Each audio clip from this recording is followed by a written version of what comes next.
प्रभु की मंगलमयी दिव्य नाम स्मरण के साथ सर्वप्रथम मैं अपने परमाराध्य प्रातः स्मरणीय परम वंदनीय अर्चनीय श्री सद्गुरुदेव भगवान की अत्यंत कृपामयी, मंगलमयी, ज्ञानमयी, तेजोमयी, प्रकाशमयी, आनंदमयी, रसमयी, दिव्य चिन्मयी उपस्थिति को यहाँ पर प्रत्यक्ष रूप से अनुभव करती हूँ। और श्री सद्गुरुदेव भगवान परम पुनीत श्री चरण कमलों में अपना सिर रखकर साष्टांग दंडवत प्रणाम करते हुए कोटिशः नमन वंदन करती और यही प्रार्थना करती हूँ, आप ही का एक अत्यंत लघु यंत्र बनकर आप ही का संदेश सभी भक्तों के समक्ष रख सकूँ। ऐसी बल, बुद्धि, विद्या और विवेक देने की कृपा करें। गुरु चरणों से अनंत कोटिशः मंगलाशीष प्राप्त करके इस पवित्र वार्षिक अनुष्ठान मानस ज्ञान यज्ञ की द्वितीय संध्या में समुपस्थित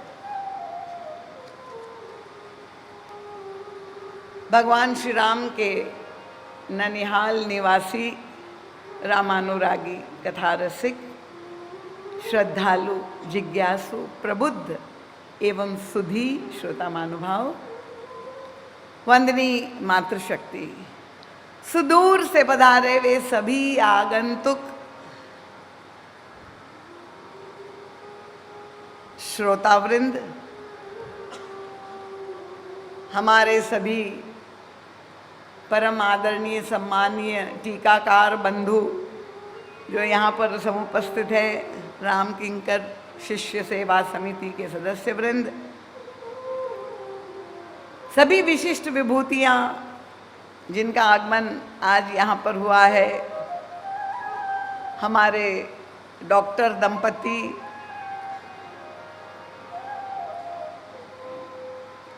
डॉक्टर संजय वर्मा सपत्नीक यहाँ पर विद्यमान हैं, डॉक्टर रूपाली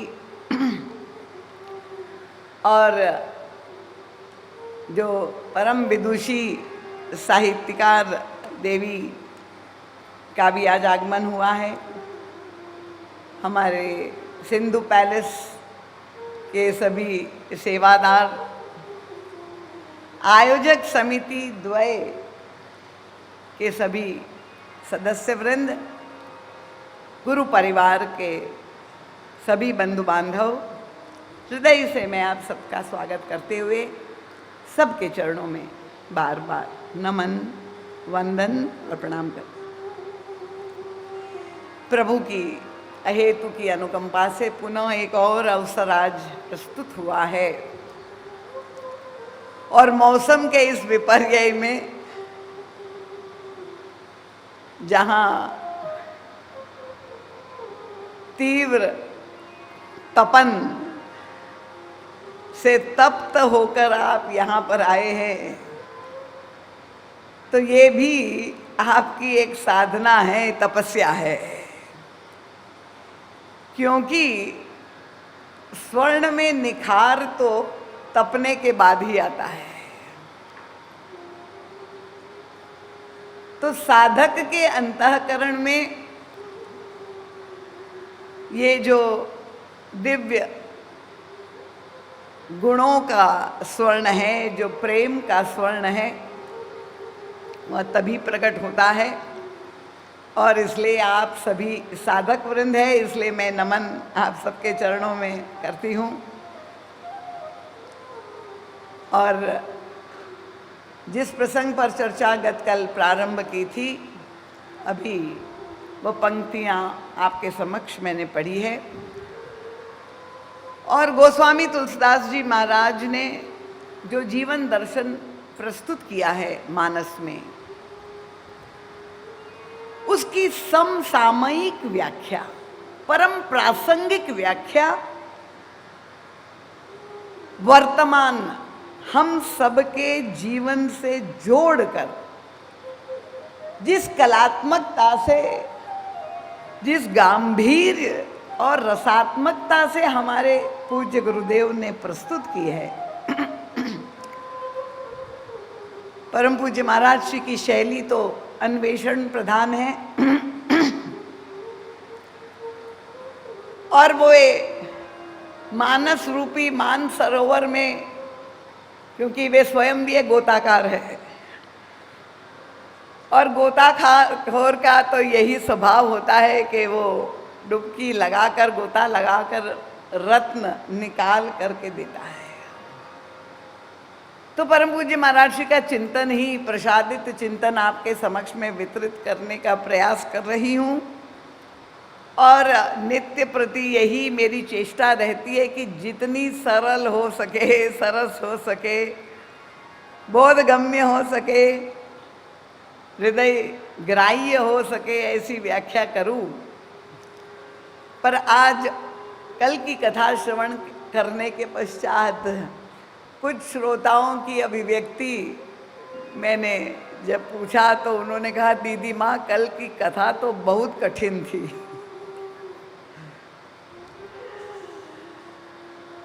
तो अभी हमारे आदरणीय नर्मदा प्रसाद जी ने कल की कथा का सार संक्षेप आपके समक्ष रखा है। गोस्वामी तुलसीदास जी महाराज ने भगवान के नाम की महिमा को वंदना प्रसंग में बड़े विस्तार से उद्घाटित किया है। समस्त वंदनाओं से भी अधिक विस्तृत वंदना भगवान के नाम की वंदना है। पर यह करते हुए भी गोस्वामी तुलसीदास जी परम संकोच का अनुभव कर रहे हैं। कहते, कहो कहाँ लगी नाम बड़ाई, किन शब्दों में मैं वर्णन करूं। उनका मैं तो एक प्राकृत ससीम व्यक्ति हूं, पर अगर नामी भी चाहें कि वो नाम क्या गुणान बखान करे, उनका राम भी स्वयं राम नाम की वंदना करनी है। पर गोस्वामी तुलसीदास जी कहते, कहो कहाँ लगी नाम बड़ाई, राम न सकई राम गुण गाए।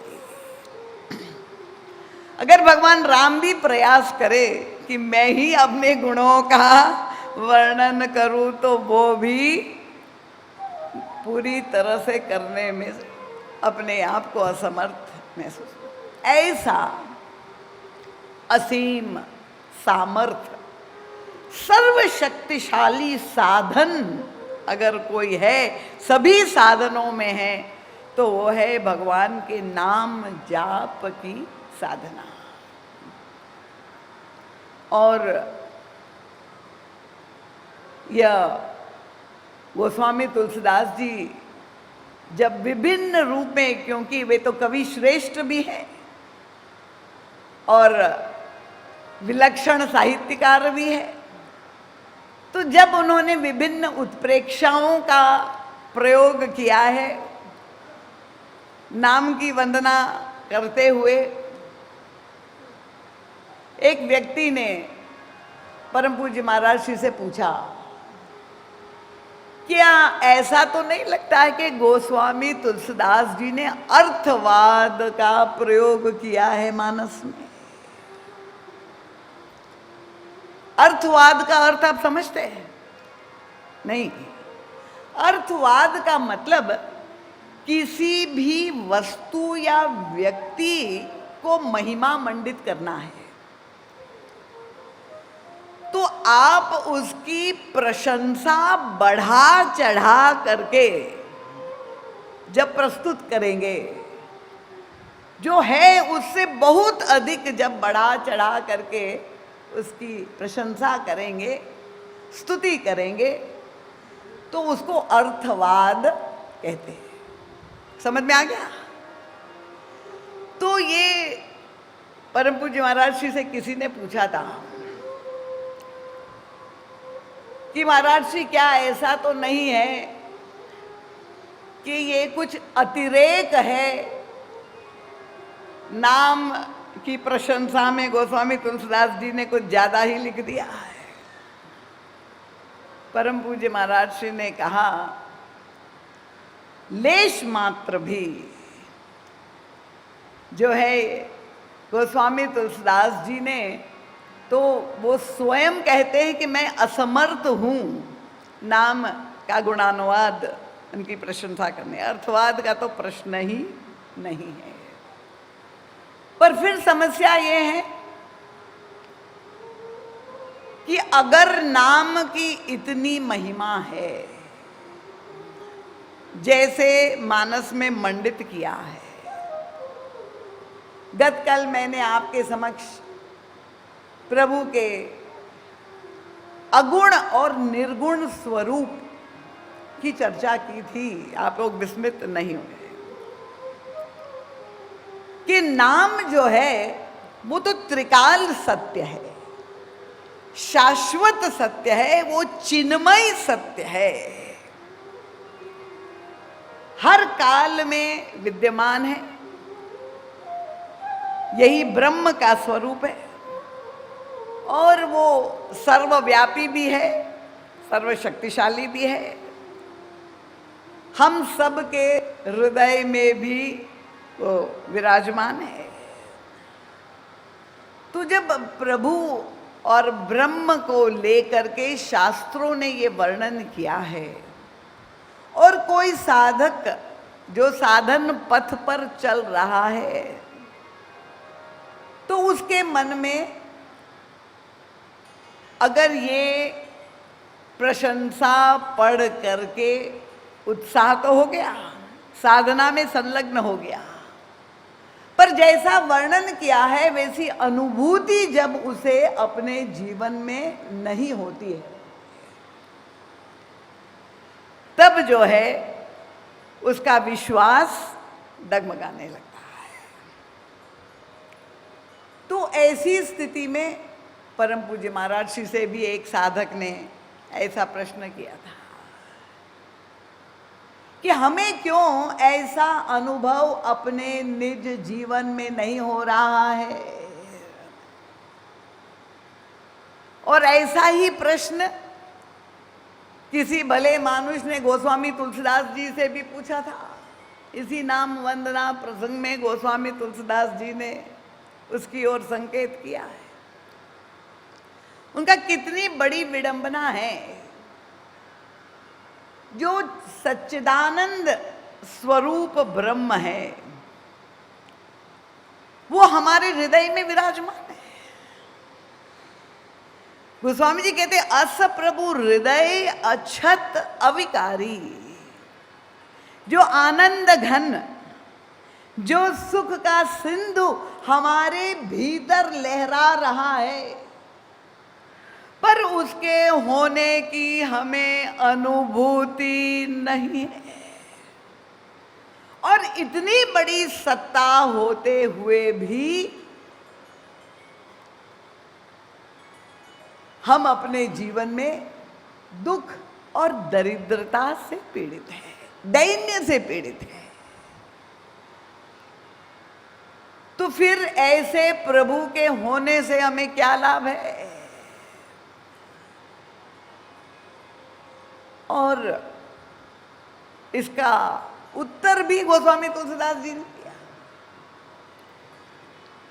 कि इसमें तो कोई संदेह नहीं है कि ईश्वर है, उसका महात्म्य भी इतना ही है,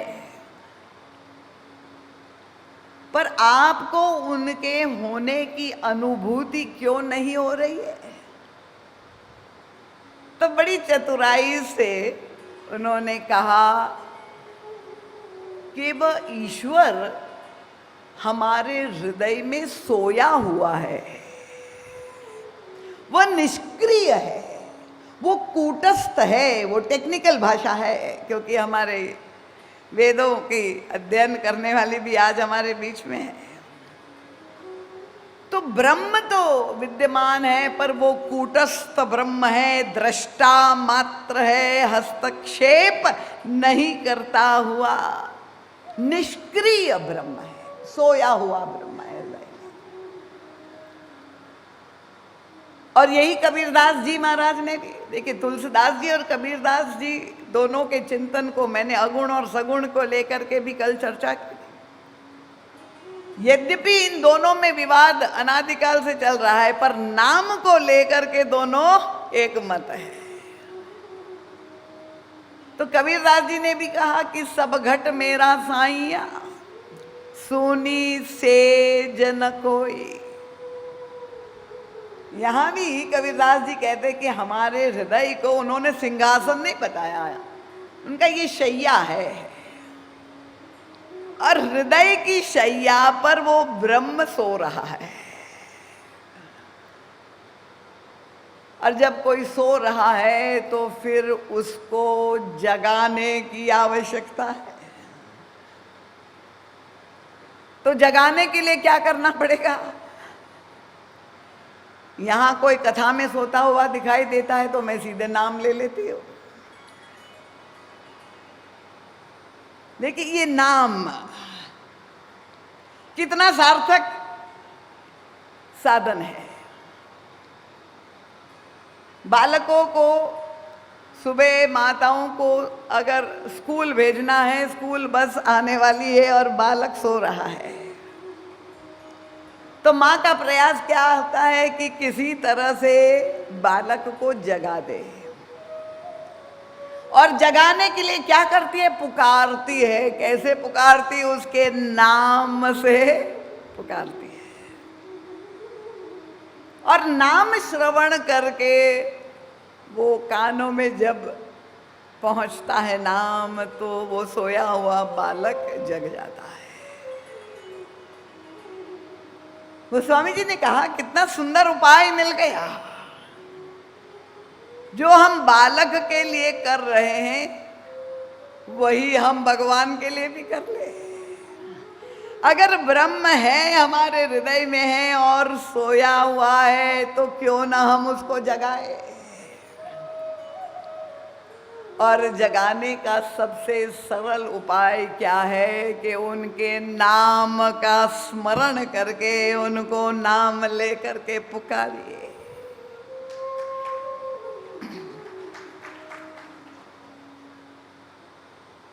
अब कितनी तेजी से पुकारना पड़ेगा? आपने सुना होगा मुल्ला बांग देता है ऊपर, कितना बड़ा माइक एम्पलीफायर लगाना पड़ेगा, कितनी जोर से हम उसको पुकारे तब वो पता नहीं किस लोक में बैठा हुआ है सुनाई दे। तब गोस्वामी तुलसीदास जी ने भी वही बात कही और कबीर दास जी ने भी वही बात की कि आप मत समझ लीजिए। एक देवी ने महाराज जी से कहा था, महाराज जी मैं तो इतना जप कर रही हूँ इतने वर्ष से, पर मुझे लगता है कि भगवान बहरे हो गए, उनको सुनाई नहीं दे रहा है। महाराज जी ने कहा ये ब्रह्म मत पालो, उनकी श्रवण शक्ति इतनी तेज है। यहाँ कोई ईएनटी स्पेशलिस्ट बैठा हुआ हो तो जब आपके कान की आप श्रवण शक्ति जो है जांच करने जाते हैं तो कितने डेसिबल्स का साउंड वो आजकल, क्योंकि निरंतर कानों में वो जो यंत्र है मोबाइल लगा रहता है, तो अधिकांश लोगों की श्रवण शक्ति कम हो रही है। पर हमारे प्रभु की जो श्रवण शक्ति है उसमें कोई अंतर नहीं पड़ा। कबीरदास जी ने कहा, चींटी का दृष्टांत दिया। छोटी सी चींटी, कितनी छोटी, हमारे साथ चलिए कल्पना में, और उसके चरण, और उस चरण पर एक नूपुर बांधा हुआ है। माइक्रोस्कोपिक होगा, नैनो डिलीवरी नहीं। कबीरदास जी ने कहा, चींटी के पैर नूपुर बाजे वो भी साहब सुनता है। आपकी प्रार्थना तो अगर आप उनको पुकारेंगे। अब प्रश्न ये है कि किस नाम से पुकारे, क्योंकि आजकल के बच्चे, एक बालक ने तो मुझी को आके कहा, दीदी माँ आप कह रहे नाम जप से जुड़े, नाम जप यज्ञ एक सामूहिक रूप से पूरे देश में हम गुरुदेव की शताब्दी मनाने के लिए ऐसी ऊर्जा उत्पन्न करें नाम की शक्ति के द्वारा। तो उनका दीदी माँ हमें क्या फायदा है। मैंने कहा ये वणिक वृत्ति जो तुम्हारी है, हर चीज में फायदा ही खोज रहे हो। क्या लाभ मिलेगा हम जप करेंगे तो? मैंने कहा ये समझ लो लाभ ही लाभ है, ये ऐसा सौदा है जिसमें कोई हानि हो ही नहीं सकती। गोस्वामी तुलसीदास जी कहते हैं स्वार्थ और परमार्थ। देखिए अगर आप नास्तिक हैं, आपको ईश्वर की प्राप्ति नहीं करनी है, भगवान नहीं चाहते हैं, पर फिर भी आप चाहते हैं कि नहीं कि आपका जीवन शांतिपूर्वक बीते, आपके जीवन में कोई संकट विघ्न बाधा ना आए, आपका जीवन तनाव रहित हो, आपकी सारी कामनाएं पूरी हो, ये तो आप चाहते हैं ना। आप परमार्थ पथ के पथिक नहीं हैं, पर स्वार्थ की पूर्ति तो चाहते हैं। उनका ये नाम इतना शक्तिशाली साधन है, उनका स्वार्थ और परमार्थ, ये लोक और परलोक दोनों ही सद जाएंगे, वर्तमान भी सद जाएगा, भविष्य भी आपका सद जाएगा, ऐसा सिद्ध ये साधन है। स्वार्थ परमार्थ सकल सुलभ एक ही ओर, द्वार दूसरे दीदता तुलसी उचित न तोर। गोस्वामी तुलसीदास जी कहते हैं। और इसलिए अब प्रश्न ये है कि हमें प्रभु के नाम को ग्रहण करना है। तो उस बालक ने मुझे यही कहा कि भाई सारे मंत्र शास्त्र में लिखे हुए हैं, ग्रंथों में पुस्तक में लिखे हुए हैं, तो क्या आवश्यक है कि हम नाम और मंत्र किसी गुरु के द्वारा ही ग्रहण करें?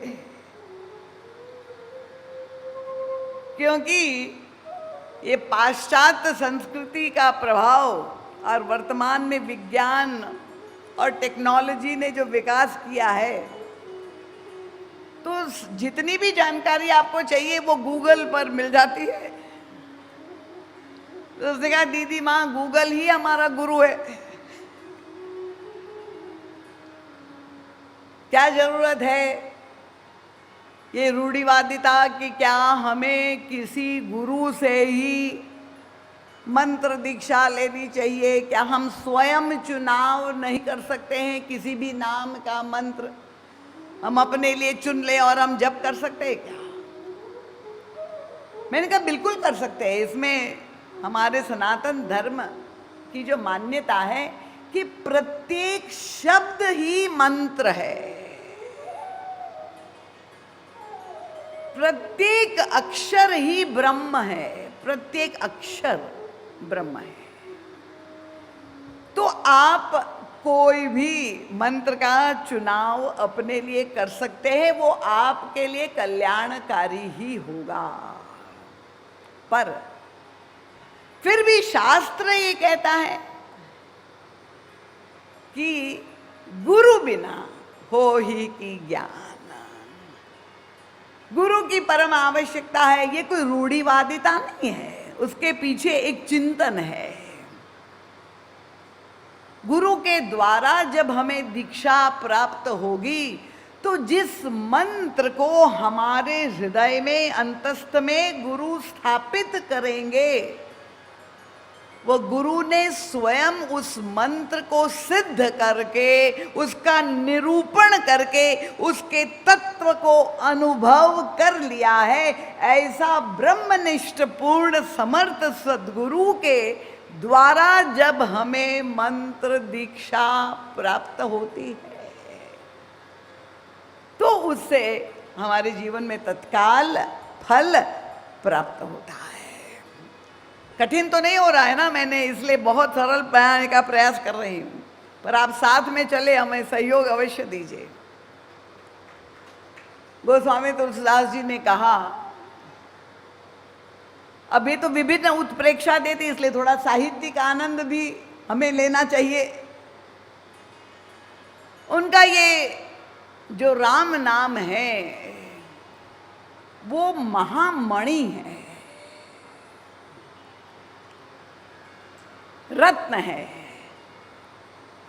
अब बहुत मूल्यवान रत्न, हीरा कह लीजिए,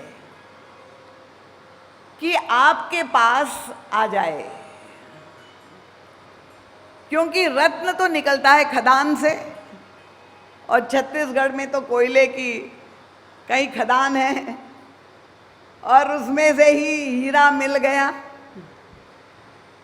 हीरा आपके पास आ गया, पर अगर आपको उस रत्न के रत्नत्व से आप परिचित नहीं है, अगर आपको ये अनुभूति नहीं है, पहचान नहीं है कि ये हीरा है, तो आप तो उसको कोयला समझ करके ही कहीं कचड़े में फेंक देंगे, और आप कहीं भी उसको रख दे, इससे क्या उस हीरे को फर्क पड़ेगा? तो गोस्वामी जी के राम नाम तो महामणि है, दिव्य रत्न है, पर उस रत्न का पारखी जब तक कोई नहीं होगा। आपके पास हीरा है, 100 कैरेट का हीरा हो, कितना मूल्यवान, पर आपने समझ रखा है उसको कांच का टुकड़ा, और जब कांच का टुकड़ा समझ के आपने कहीं भी उसके घर में रख दिया, तो क्या आपके जीवन में अगर दरिद्रता है, विपन्नता है, अभाव है, इतना मूल्यवान हीरा होते हुए भी आपकी समस्या का समाधान होगा? नहीं होगा। तो कैसे हमें बोध होगा उस रत्न का? उन्होंने कहा, कोई पहचानने वाला जिसके पास वह दृष्टि हो, ऐसा जौहरी अगर मिल जाए, क्योंकि जौहरी को ही रत्न की पहचान होती है। तो उनका गुरु कौन है? उनका गुरु की भूमिका भी जौहरी की भूमिका है। जौहरी आप समझते हैं ना, जेवर तो आप लोग सब खरीदते ही रहते हैं। तो जौहरी के पास वो दृष्टि है कि वो पहचान जाता है कि ये असली है, अमेरिकन डायमंड है कि असली हीरा है। तो ये राम नाम का रत्न तो हम सबके पास है, पर ये रत्न के होते हुए भी हम सब दुखी है, और इसके लिए जौहरी की आवश्यकता है। अब किसी के पास भी आप ले जाए उस रत्न को, तो वो उसका मूल्यांकन नहीं कर पाएगा, और इसीलिए गुरु की आवश्यकता है कि गुरु हमें उस रत्न के मूल्य का बोध कराए। तुम ये भ्रांति मत पालो, तुम्हारे पास जो है वो कांच का टुकड़ा नहीं है, ये अमूल्य रत्न तुम्हारे पास है।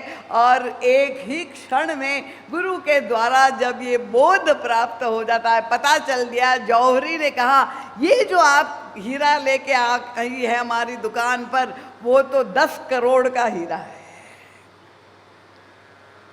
जो अभी तक था और आपकी दुख की समस्या का दूर नहीं कर रहा था, वो जौहरी के मूल्यांकन से ही जब आपके हृदय में वो बोध हो गया, प्रबोध हो गया, तो प्रसन्नता आपको छा गई, अचानक आपकी दरिद्रता की विभीषिका समाप्त हो गई, आपको लगे कि अब मैं माला माल धनवान हो गया।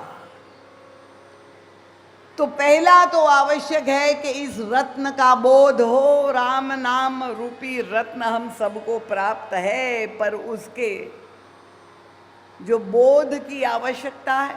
और परम पूज्य महाराज जी कहते एक और सूत्र है सूक्ष्म, कि मालूम पड़ गया कि मेरे पास जो है कोहिनूर हीरा है, पर वो हीरा होने मात्र से क्या हमारी भूख प्यास की समस्या समाप्त हो जाएगी? क्या दरिद्रता समाप्त हो गई? अगर अभी तक हम कर्ज में डूबे हुए थे और पता चला कि हमारे पास ऐसा रत्न है तो हम सारा कर्ज चुका न देते, पर हम तो बोझ में लदे हुए हैं। तो उनका ये रत्न का बोध होने के बाद भी जब तक आप किसी पारखी के पास, जौहरी के पास जाकर उस रत्न को मूल्य में परिवर्तित न कर दे, उस हीरे को दे करके आपके पास जब धन आ जाए, पैसा आ जाए, तो उसके द्वारा फिर आपकी भूख प्यास, घर मकान, जो भी आपकी इच्छाएं हैं वो सब पूर्ण हो जाएगी। तो उन्होंने कहा ये मूल्य में परिवर्तन रत्न का होना आवश्यक है, और वो दोनों के लिए, इस दोनों कार्य के लिए गुरु की आवश्यकता प्रत्येक व्यक्ति को है। तो अगर हमें ये अनुभव नहीं हो रहा है नाम जाप करते हुए, ऐसा नहीं लग रहा है कि ये निष्क्रिय ब्रह्म जो हृदय में है, हम पुकार रहे हैं, नाम स्मरण कर रहे हैं, पर वो चैतन्य नहीं हुआ, सक्रिय नहीं हुआ। और उन्होंने वो सारे मापदंड भी दे दिए कि अगर वो सक्रिय नाम भगवान आपके अंदर जीवन में सक्रिय है, तो आपके जीवन में ये सारी घटनाक्रम होंगे जो भगवान श्री राम ने प्रकट होकर के लीलाएं की, वो सारी लीलाएं आपके निज जीवन में, आपके हृदय में आप उसको अनुभव करेंगे। और ये नाम वंदना प्रसंग में उन्होंने वो सारी लीलाओं का गोस्वामी तुलसीदास जी ने स्मरण किया है। अगर आपकी अहिल्या चैतन्य हो गई है, आपके अंतर मन की ताड़का का नाश हो गया है, अगर भगवान शंकर का धनुष टूट चुका है, तब आप समझ लीजिए कि आपकी नाम साधना जो है बिल्कुल ठीक ठीक चल रही है। पर अगर नहीं ऐसा आप अनुभव कर रहे हैं,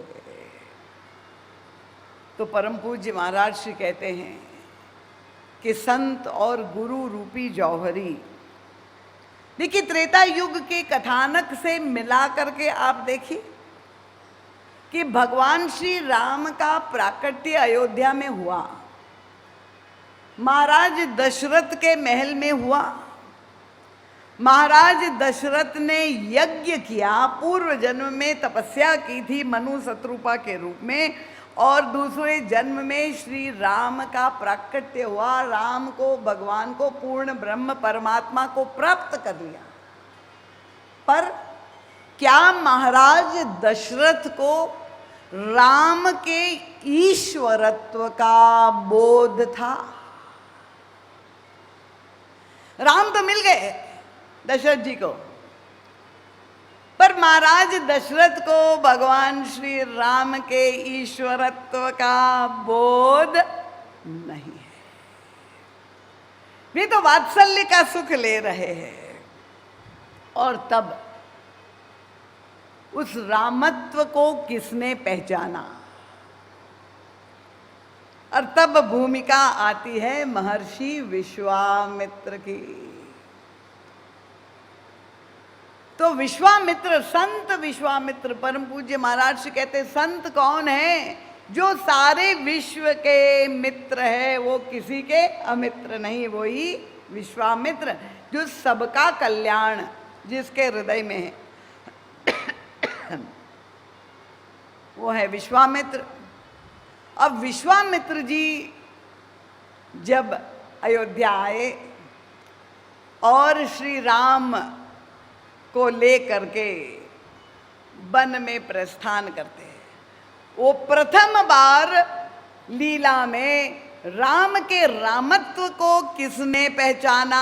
उन्होंने कहा संत विश्वामित्र ने ही जौहरी के रूप में, गुरु के रूप में राम के रत्नत्व को, उनकी महिमा को जाना और फिर सारे संसार में, समाज में लीला विस्तार करके उनकी महिमा को प्रतिपादित करके स्थापित किया।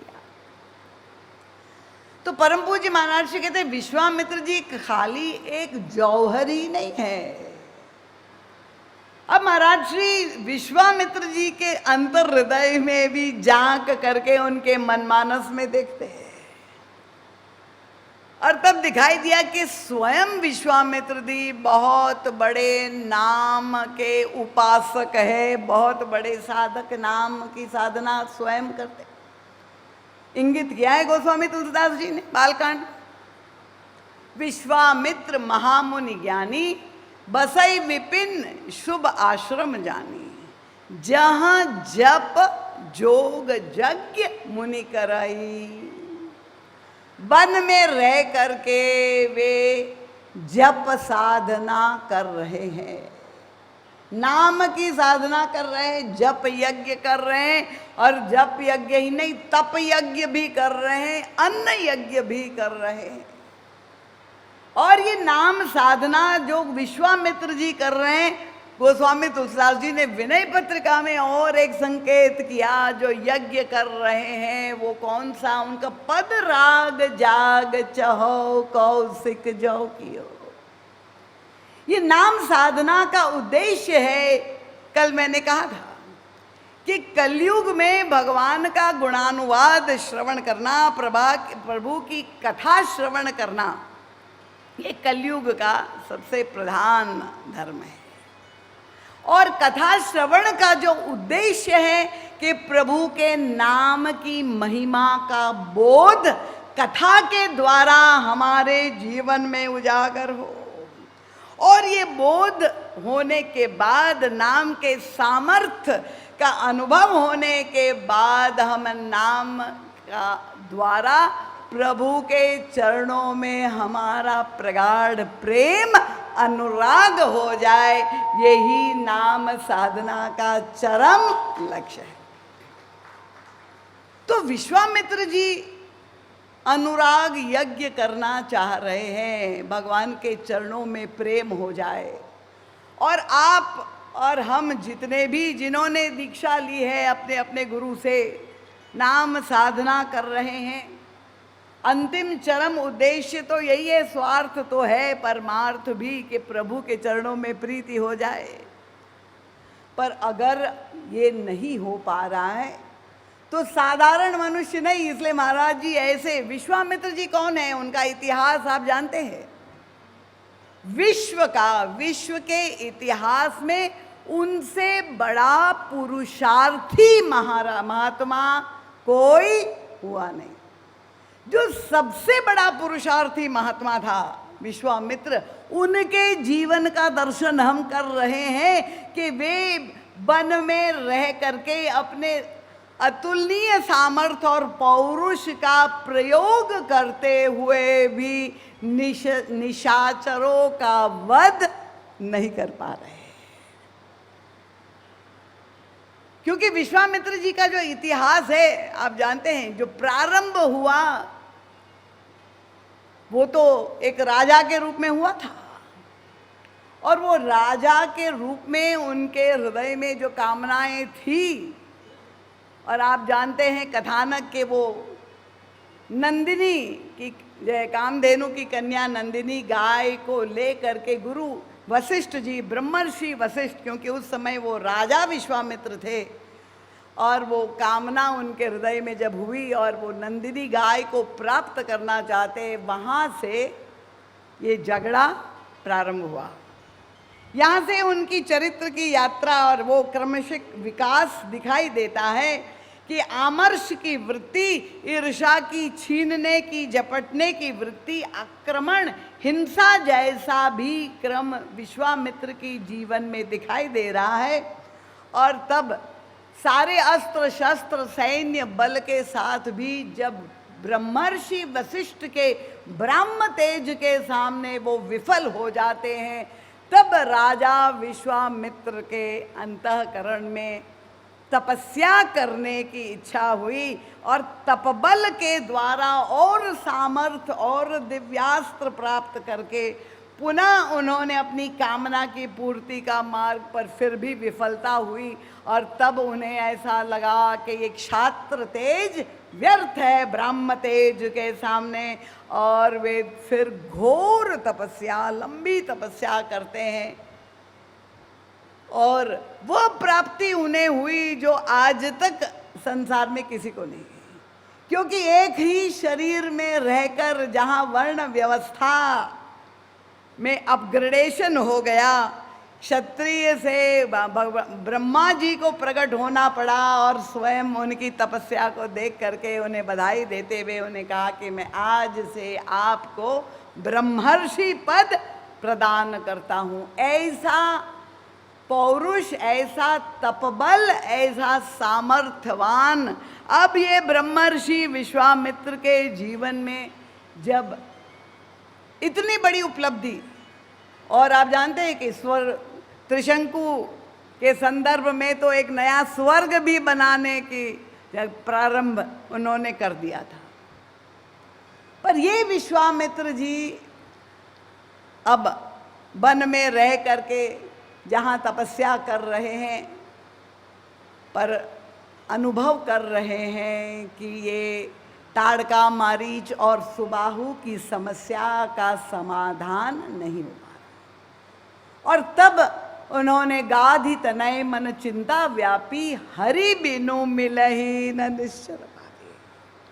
अपने पुरुषार्थ की सीमा को, सामर्थ्य की सीमा को उन्होंने अनुभव किया, और तब उन्हें भगवान का स्मरण, शरणागति के प्रभु की कृपा से ही संभव है। और तब कहाँ पर है ईश्वर का अवतरण हो गया है। उन्हें ध्यान समाधि में दिखाई दिया कि महाराज दशरथ के रहस्य महल अयोध्या में प्रभु का प्राकट्य हो गया है, और वहाँ गुरु वशिष्ठ ही जिसके कुल पुरोधा है। पर अब विश्वामित्र में परिवर्तन क्रमशः आप देखिए ये यात्रा विकास की, जप और तप के द्वारा उन्होंने कहा भले वो जो संघर्ष प्रारंभ हुआ था कामधेनु को लेकर के, पर मैं फिर मांगने जाऊंगा क्योंकि प्रभु को पाना है, उसके बिना समस्या का समाधान नहीं होगा। और जब वे पहुंचते हैं, महाराज दशरथ कथानक से आप अवगत है, बड़े प्रसन्न होकर के स्वागत करते हैं। कहो के ही कारण आगमन तुम्हारा, इतने उत्साहित हो गए महाराज दशरथ। और विश्वामित्र जी मन ही मन मुस्कुरा रहे कि महाराज राजन, जब तक आपने सुना नहीं है तब तक आपकी ये सारी प्रसन्नता है।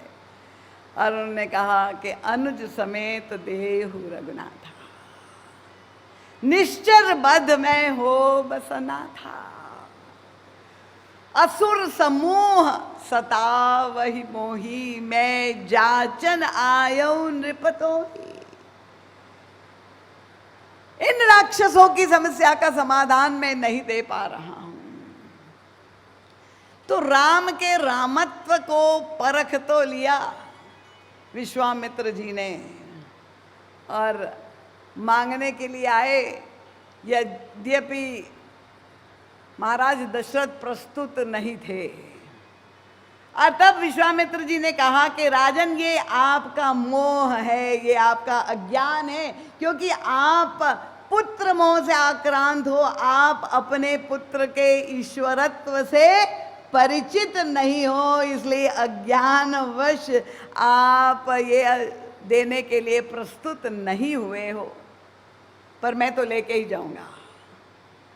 और तब भगवान श्री राम को लेकर के विश्वामित्र जी जाते हैं, और तब जा कर के जो समस्याओं का समाधान उस समय था ताड़का का वध, अहिल्या का उद्धार, वो सारी घटनाक्रम से आप परिचित हैं। तो ईश्वर के ईश्वरत्व को अब बोध प्राप्त करने के लिए हमें गुरु की परम आवश्यकता है। ये सबको स्पष्ट हो गया। जब विश्वामित्र जी जैसे महापुरुष भी, आप देखिए, वो क्रम अगर समय मिलेगा तो मैं जरूर चर्चा करूंगी कि ये ताड़का कौन है।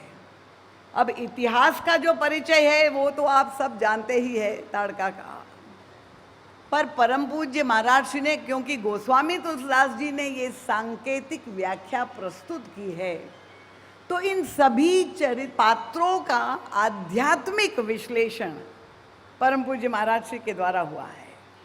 और महाराज श्री कहते हैं कि वो ताड़का आज भी विद्यमान है, और वो कहाँ पर विद्यमान है, उनका हम सबके अंतर जीवन में विद्यमान है।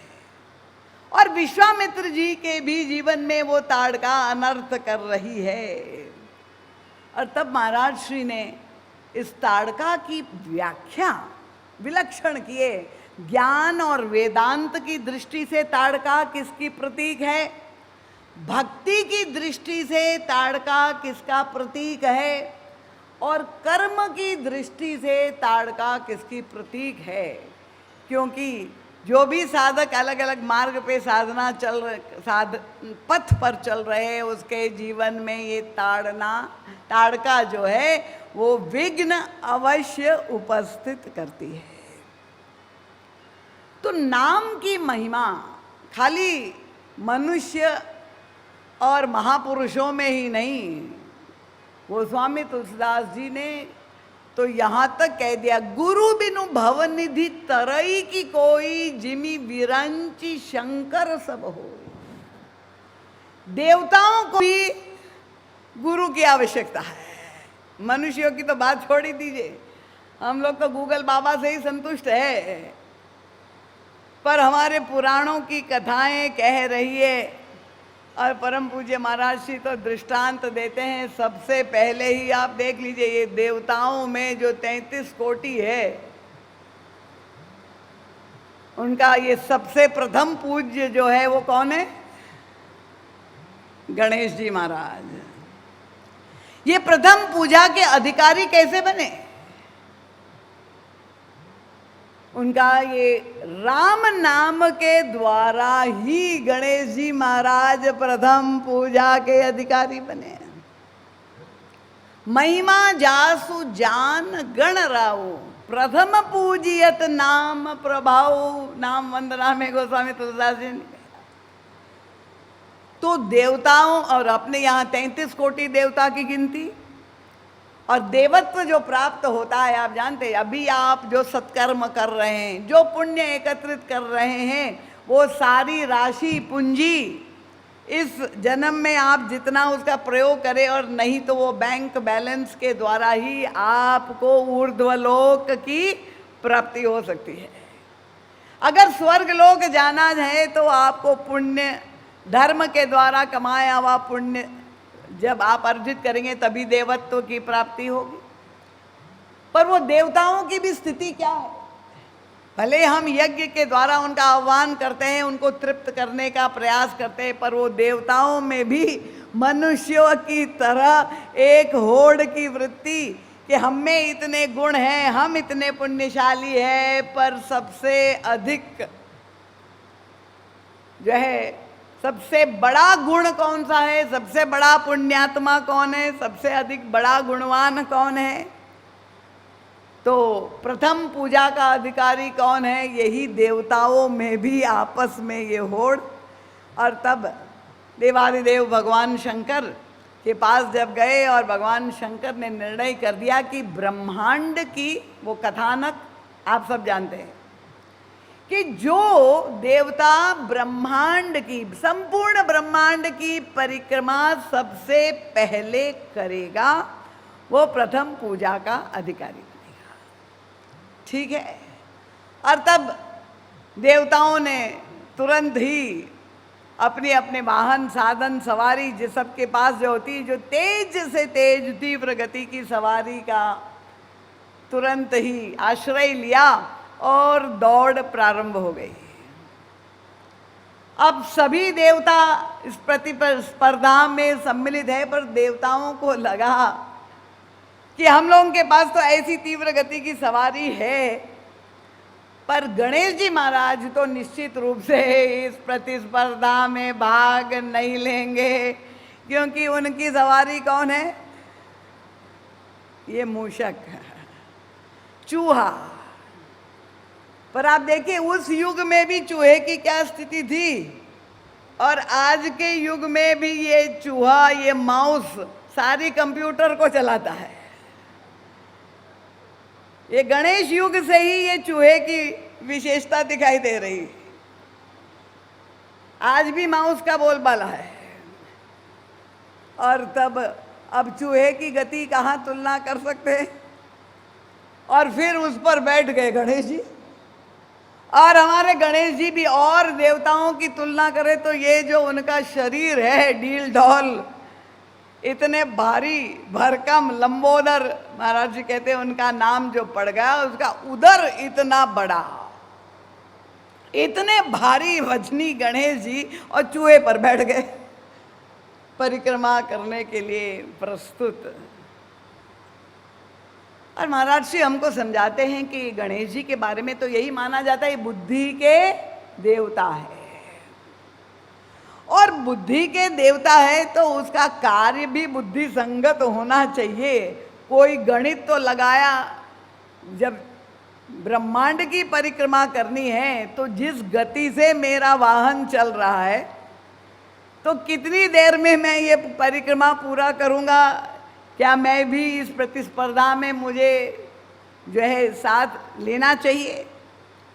पर गणेश जी महाराज श्री कहते हैं जो बुद्धि के देवता है उनको सारे शास्त्रों का ज्ञान है, और वो सारे शास्त्र के ज्ञान को जिसने पचाया है, उरस्त किया है, इसलिए उनका पेट इतना बड़ा है। वे भी सम्मिलित हो गए, और अब जब सब प्रतिस्पर्धा में दौड़ रहे तो कोई दर्शक भी तो चाहिए।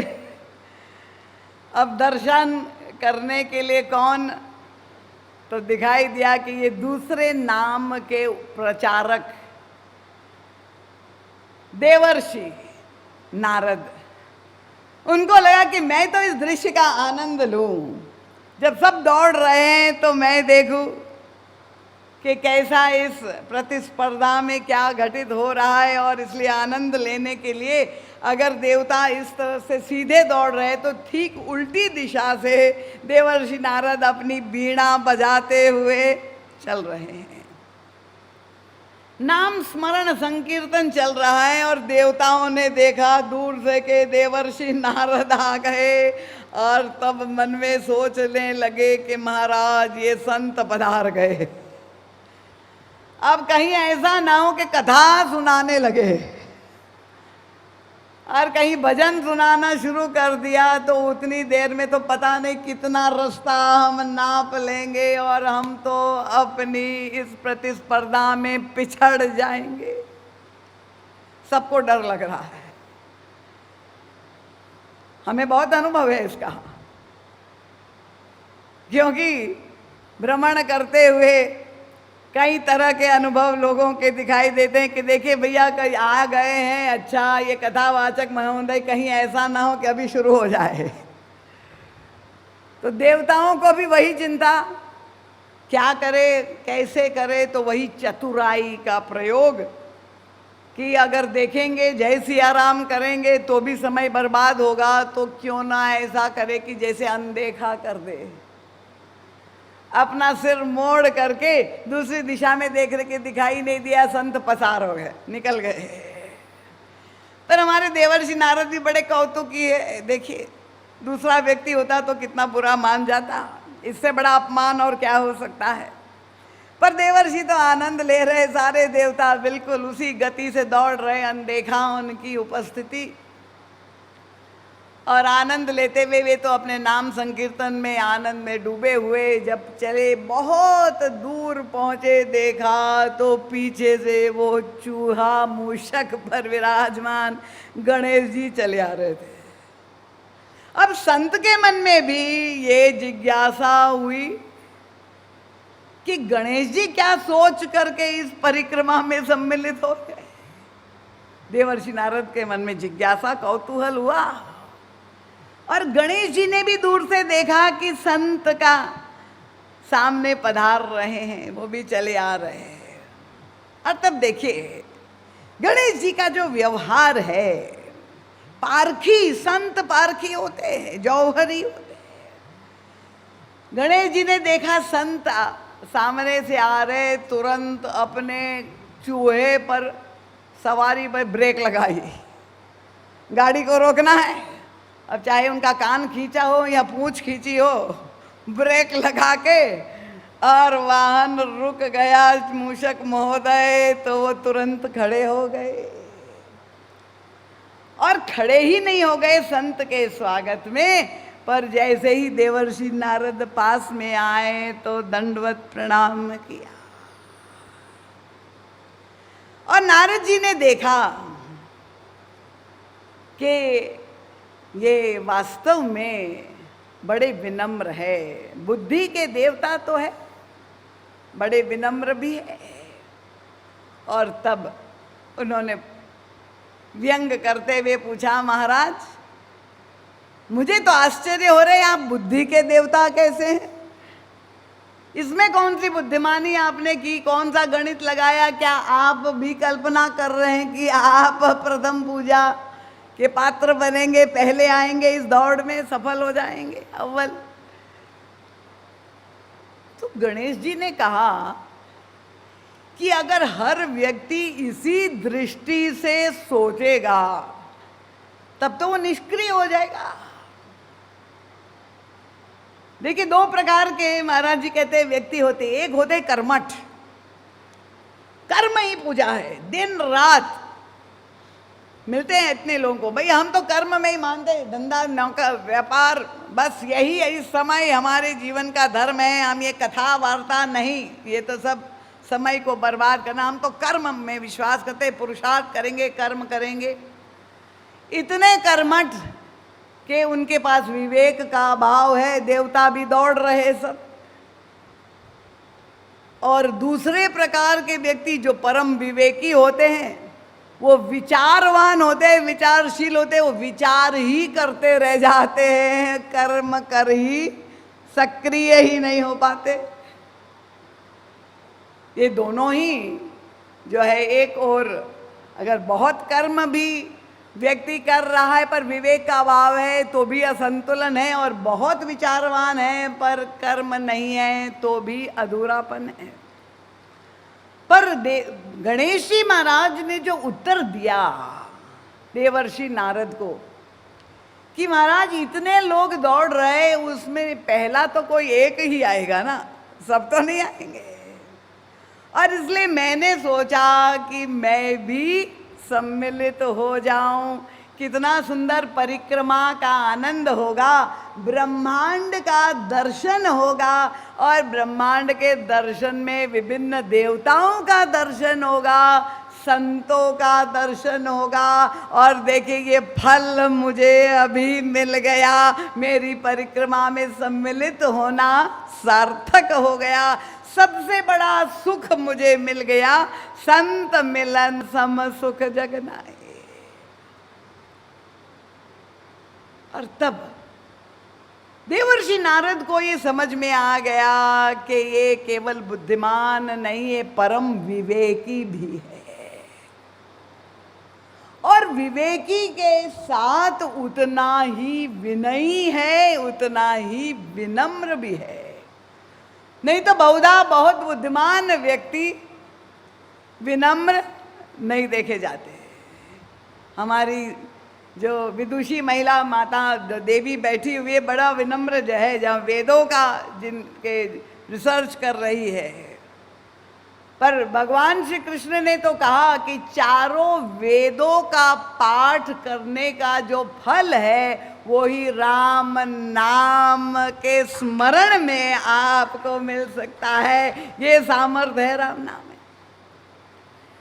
तो देवर्षि नारद ने ये अनुभव किया कि ये परम विवेकी है। तब उन्होंने पूछा गणेश जी से कि अगर मैं आपको कोई आज्ञा दूं तो आप पालन करेंगे?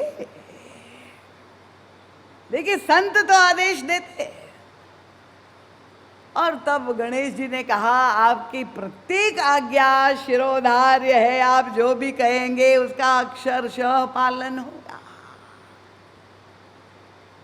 तो परम पूज्य महाराज जी कहते हैं, किसी भी वस्तु के मर्म को समझना ये तो विवेक है, पर उसको स्वीकार करना वह विश्वास है।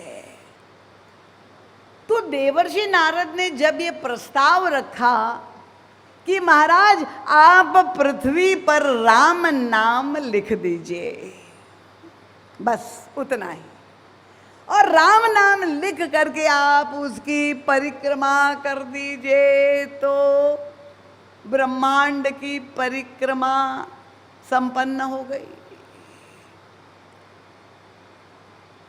अब परम पूज्य महाराज जी कहते, अगर यही बात गणेश जी ने किसी अन्य देवता को कही होती तो क्या वो स्वीकार कर पाते? क्योंकि उनको तो यही लगता है कि निश्चित रूप से इसमें भी कोई षड्यंत्र है, हमें ऐसी बात बता रहे कि हम उसी में उलझ जाए और हम ये दौड़ में परिक्रमा में आगे जे प्रथम ना आ पाए। इसलिए ये जो संशयात्मिका वृत्ति व्यक्ति के अंतःकरण में होती है, वो वृत्ति व्यक्ति को विकास में, क्योंकि वो विश्वास हो ही नहीं पाता। राम नाम की साधना इतनी सरल है, पर वो इतनी जटिल क्यों अनुभव होती है, व्यक्ति को इतना कठिन क्यों लगता है? महाराज जी कहते हैं उसका कारण ही यही है कि वो इतनी सरल और इतना सुलभ है कि जो अत्यंत सुलभ है वो ही उसके प्रति महत्व बुद्धि व्यक्ति में रह ही नहीं पाती। यही तो देवताओं के साथ हुआ। जब वेद समुद्र का मंथन हुआ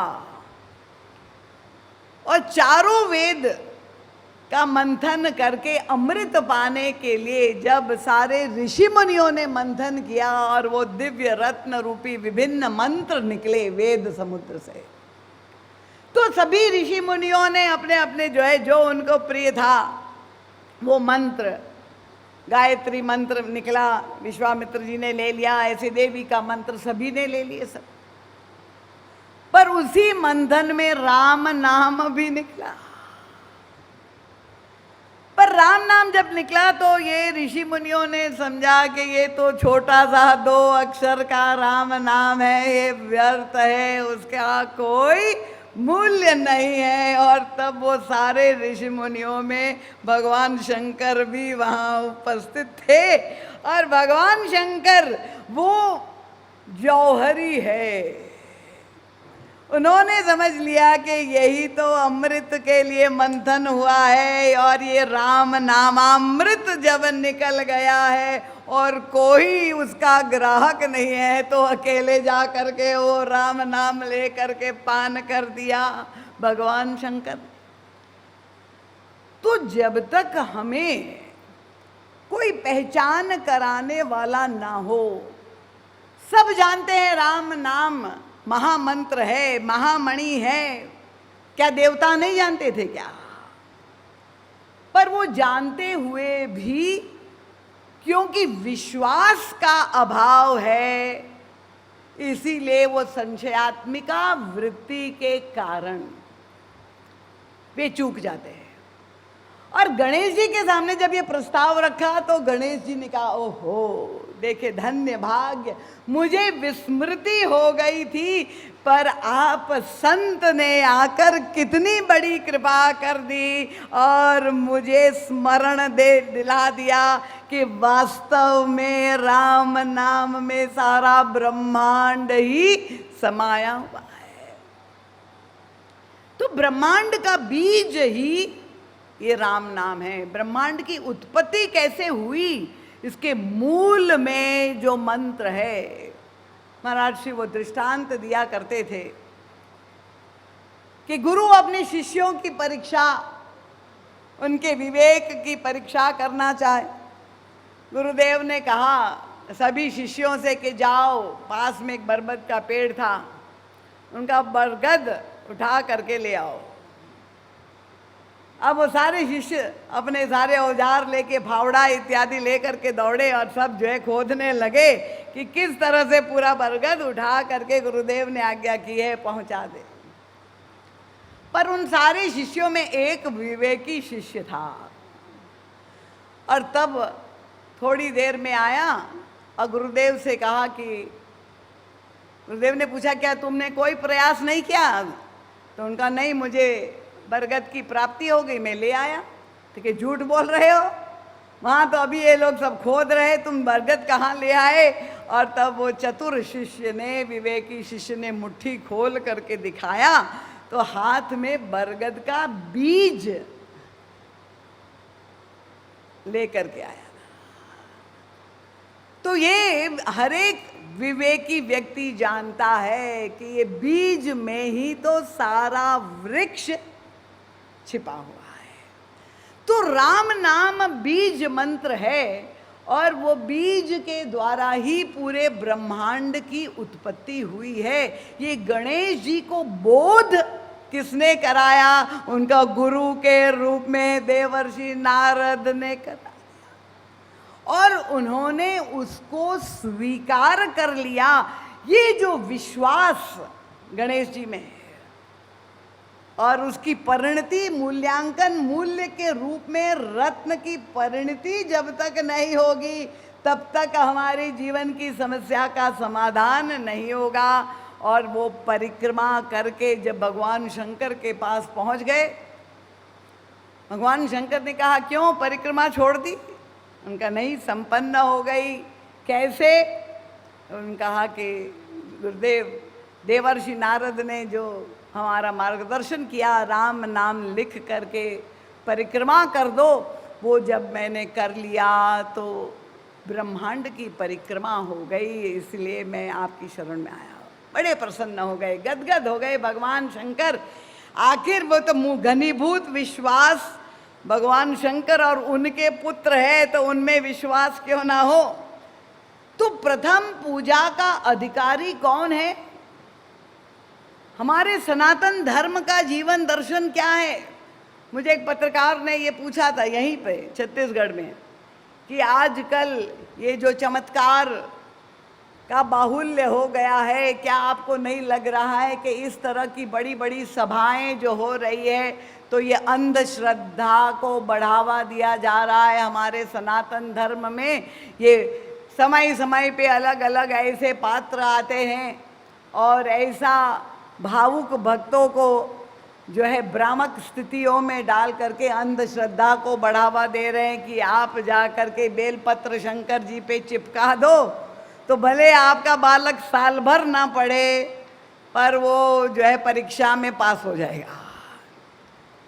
तो मैंने कहा ये सनातन धर्म का जीवन दर्शन नहीं है। सनातन धर्म कभी भी अंधश्रद्धा को बढ़ावा नहीं देता है। स्पष्टता से सुन लीजिए क्यों? क्योंकि हमारे यहाँ प्रथम पूजा का अधिकारी ही वो बनता है जो विवेकी हो। विवेक को ही सबसे अधिक, सभी गुणों में सबसे अधिक महत्व दिया गया। तो विवेकी और विश्वासी दोनों जब होता है तब ये गणेश जी महाराज नाम के प्रभाव से प्रथम पूजा के अधिकारी हो गए। और इसलिए सारे देवता जब दौड़ रहे थे तो उनको दिखाई दे रहा था कि आगे भूमि में चूहे के पद चिन्ह दिखाई दे रहे थे। कहीं चूहा तो नहीं दिखाई दिया पर चूहे के पद चिन्ह। तो विवेकी व्यक्ति हमेशा यह सफल होता है। पर संत पर विश्वास, गुरु पर विश्वास। तो इसलिए नाम का निरूपण गोस्वामी तुलसीदास जी ने जो विभिन्न उपमाएं दी है कि हम अगर अपने जीवन में मंत्र साधना करते हैं उसकी विधि कैसी होनी चाहिए उस पर भी हम चर्चा करेंगे। पर महर्षि ने एक बहुत सुंदर बात लिखी है कि अन्य जितने साधन है वे नाम पर निर्भर है, पर नाम साधना किसी के अधीन नहीं है। जैसे दृष्टांत दे कि अगर आप किसी व्यक्ति को खोज रहे हैं, उस व्यक्ति का रूप आपने देखा है, उसे मिले हैं, पर उसका नाम आप नहीं जानते। अब उस व्यक्ति को इस संसार के मेले में आपको खोजना है या रायपुर शहर में ही आपको खोजना है, आपने देखा है, रूप को पहचानते पर नाम नहीं जानते, तो उस व्यक्ति को खोजने में कितनी कठिनाई होगी, क्योंकि नाम तो मालूम ही नहीं है, कहाँ रहते पता भी नहीं मालूम, खाली देखा पर है। पर अगर आप उनका नाम जानते हैं, भले देखा ना हो, तो अगर नाम जानते हैं तो आप क्या करेंगे, जहाँ जाके गलियों में घूमते हुए पुकारेंगे, इस फला फला व्यक्ति यहाँ रहता है, नाम जब पुकारेंगे और जहाँ भी होगा अपना नाम सुनकर ही तुरंत वो घर से बाहर निकल आएगा। तो गोस्वामी तुलसीदास जी ने इसलिए कहा कि नाम, रूप, लीला और धाम ये 4 विग्रह माने गए हैं, पर ये नाम ही ऐसा है कि जिसके ऊपर सभी अधीन है, क्योंकि नाम के द्वारा ही आपको रूप की प्राप्ति हो सकती है। भगवान का नाम आप दर्शन करना चाहते हैं, नाम स्मरण करें और तब प्रभु का रूप आपके सामने आ जाए। भगवान के नाम स्मरण से आपको धाम निष्ठा अगर हो आपके हृदय में और दिव्य चिन्मय धाम में निवास करना चाहते, तो भी आप भगवान के नाम स्मरण, नाम जाप के द्वारा जो है धाम की आपको प्राप्ति हो सकती है। तो ये सभी अन्य तीनों नाम पर अधीन है, पर नाम जो है वो किसी पर अधीन नहीं, वो सर्वतंत्र स्वतंत्र है। और इसलिए नाम के द्वारा जब हम, अब महत्व यह है कि हम जब नाम भगवान का आश्रय लेकर के पुकारे, वो स्वामी तुलसीदास जी ने कहा ये नाम से बड़ा कोई मित्र नहीं है। राम नाम के द्वारा त्रैलोक्य की प्राप्ति हमें हो सकती है, गोस्वामी तुलसीदास जी ने कहा, और त्रैलोक्य के साथ साथ हमारे अंतर जीवन की सारी समस्या पर आपको जाप जो करना है, जिस दृढ़ता पूर्वक करना है, जिस विश्वास पूर्वक करना है, उसकी विधि क्या है, उसको भी समझना बहुत आवश्यक है। उसके बाद एक स्थिति आती है, अब विश्वामित्र जी नाम साधना कर रहे हैं, मैंने आपसे कहा इतना बड़ा पुरुषार्थी महात्मा, पर फिर भी अनुभव कर रहे हैं कि वो राक्षसों का वध नहीं हो रहा है। और वह असमर्थता का क्षण जब हर एक व्यक्ति ये अनुभव करे कि ईश्वर के बिना ये कार्य की पूर्ति नहीं होगी, और तब आपकी जो पुकार होगी अंतर हृदय से, आप जब उस व्याकुलता से भगवान को पुकारेंगे, तो ये कौन सी वृत्ति है जो विश्वामित्र जी के जीवन में इतनी बड़ी समस्या है, और परम पूज्य महाराज श्री ने उसका बड़ी सूक्ष्मता से विश्लेषण किया कि ये भगवान श्री राम की यात्रा, प्रथम यात्रा जो अयोध्या से प्रारंभ हुई, उसका कारण ताड़का का वध था। विश्वामित्र जी उस देश से आए थे, पर इस यात्रा के अलावा भी प्रभु ने और यात्रा की है। द्वितीय यात्रा जो प्रभु ने की, अयोध्या से जब प्रभु को देश निकाला दे दिया गया, उस समय भी एक नारी पात्र ही कारण बनी जिसका नाम मंथरा है। ये दूसरी नारी पात्र जिसके कारण प्रभु की द्वितीय यात्रा। और अगर प्रभु केवल वनवास की अवधि दी थी 14 वर्ष में, चित्रकूट में भी रह के आनंद कर सकते थे, पर वहाँ से भी यात्रा का एक क्रम और हुआ जिसकी परिसमाप्ति लंका में हुई, और उस यात्रा की भी निमित्त जो हुई वो एक तीसरी नारी पात्र है जिसको शूर्पणखा नाम से जाना गया। तो ये तीन नारी पात्र, ताड़का, मंथरा और शूर्पणखा, कठिन तो नहीं हो रहा है? आप लोगों को सब समझ में आ रहा है? साथ में चल रहे हैं तो व्याख्या करूं, और नहीं तो दूसरे दिन के लिए या फिर आप महाराज जी के सत साहित्य को पढ़ें, क्योंकि ये सारे जितने भी रहस्य है महाराज जी ने अंकित किए हैं। नाम रामायण, नाम महिमा नाम का एक ग्रंथ है। तो ये ताड़का, मारीच, ताड़का, मंथरा और शूर्पणखा किस वृत्ति की प्रतीक है? और महाराज श्री कहते कि ये ज्ञान की दृष्टि से ताड़का अविद्या माया है। माया के दो रूप है, विद्या माया और अविद्या माया। भगवान राम ने लक्ष्मण जी से उपदेश देते हुए कहा, मैं अरु मोर तोर तय माया जेहि बस कीने सी जीव निकाया। ये माया शक्ति, मैं और मेरापन, तू और तेरापन, इससे संक्षिप्त माया की और क्या व्याख्या नहीं हो सकती है। और माया के भी भेद है दो, एक विद्या माया और एक अविद्या माया। उनका विद्या माया कौन है? उनका ये जनक सुता जो श्री किशोरी जी है, जगत जननी है। भगवान श्री राम ने उनका परिचय मनु जी के समक्ष जब दर्शन दिया नैमिषारण्य की भूमि में, तो श्री किशोरी जी का परिचय यही तो शब्दों में किया है, आदि शक्ति जेहि जग उपजाया सो अवतरी मोरी यह माया। ये मेरी माया शक्ति है, संसार की निर्मात्री है, ये विद्या माया है। पर ये अविद्या माया रूपी ताड़का कौन है? उनका जा बस जीव परा भव कूपा। तो ज्ञान की दृष्टि से ये अविद्या माया है। और महाराज श्री कहते हैं कि अब लीला क्या हुई? प्रभु जा रहे थे, विश्वामित्र जी आगे पीछे चल रहे थे, और अचानक चले जात मुनि दीन दिखाई, सुनी ताड़का क्रोध करी धाई।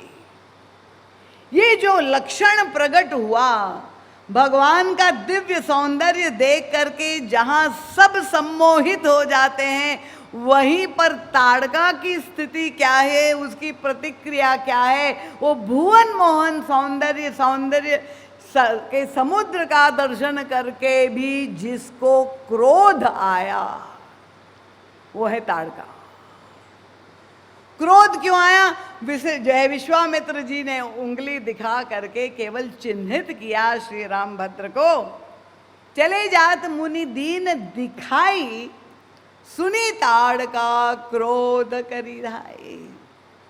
और जब वो क्रोध में भरकर प्रतिक्रिया क्या है कि उसने आक्रमण भगवान श्री राम पर करना चाहा। उनको लगा कि मुनि जी यही संकेत कर रहे मेरी ओर के इसका वध करो।